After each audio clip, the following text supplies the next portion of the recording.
"Sweetheart, he's dangerous." That's what the rescue center staff said when a blind girl asked to meet the police dog who had attacked his last handler. The room fell silent. Every volunteer froze. They begged her not to. But she didn't flinch. She simply tilted her head, smiled softly, and said, "He just needs someone who isn't afraid of him." And that's how Emma met Duke, the most feared dog in the entire shelter. Before we dive in, don't forget to like, repost, or subscribe, and tell me in the comments where you're watching from. I love seeing how far our stories travel. Now, back to the story. Duke wasn't just any dog. He was once a legend, a K-9 officer, loyal, fearless, and unmatched in the field. But after one mission went wrong, everything changed. His partner was hurt, and Duke never forgave himself. He shut down completely. Every new handler they tried to assign ended up the same way: bitten, terrified, and giving up. His record was stamped in bold red letters: "Unfit for service, do not approach." Every morning, he sat in the far corner of his kennel, silent, growling under his breath, eyes dull, spirit gone. Volunteers avoided his cage. They said Duke was beyond repair, until one quiet afternoon. Emma rolled in, her cane tapping lightly against the concrete floor. She hadn't come for Duke, not at first.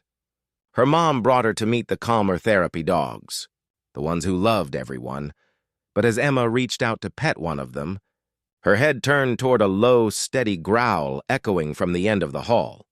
"What about him?" she asked. Her mom hesitated. "Honey, that's not a good idea." Emma smiled faintly. "I just want to talk to him." The staff exchanged uneasy looks. No one had ever said that before. "Talk to him." They slowly rolled her chair closer. The air grew thick with tension.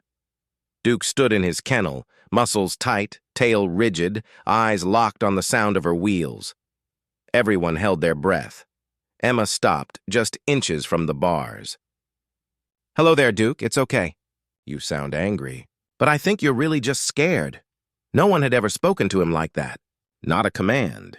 Not a warning, just kindness. The growl faded into a low whine. His ears twitched. Emma smiled. "You don't know this, but I can't see you. Everyone says you look mean, but I don't believe that."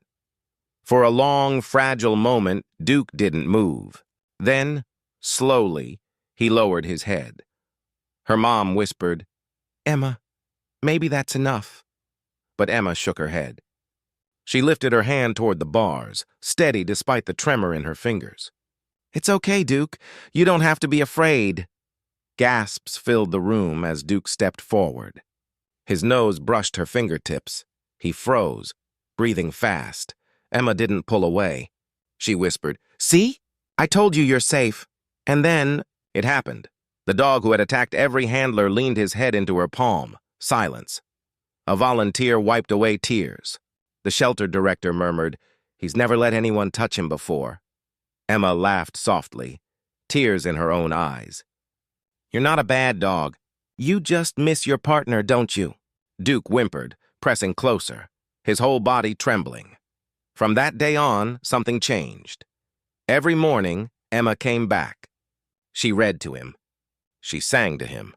Sometimes she just sat there, quietly keeping him company, and little by little, Duke began to heal. 3 weeks later, when they opened his kennel door, he didn't snarl. He walked straight to Emma and sat beside her chair, tail wagging for the first time in months. Her mom couldn't believe it. Neither could the staff. They watched as the blind girl and the broken police dog left the shelter together, 2 lost souls who had finally found home. Today, Duke is Emma's guide dog. He never leaves her side. When she crosses the street, he's her eyes. When she stumbles, he steadies her, and every night before bed, Emma whispers, "You see for me, and I'll believe for you." Because sometimes, it doesn't take sight to see someone's heart. It just takes love. So if this story touched yours, don't forget to like, comment, and subscribe for more stories that prove second chances can change everything.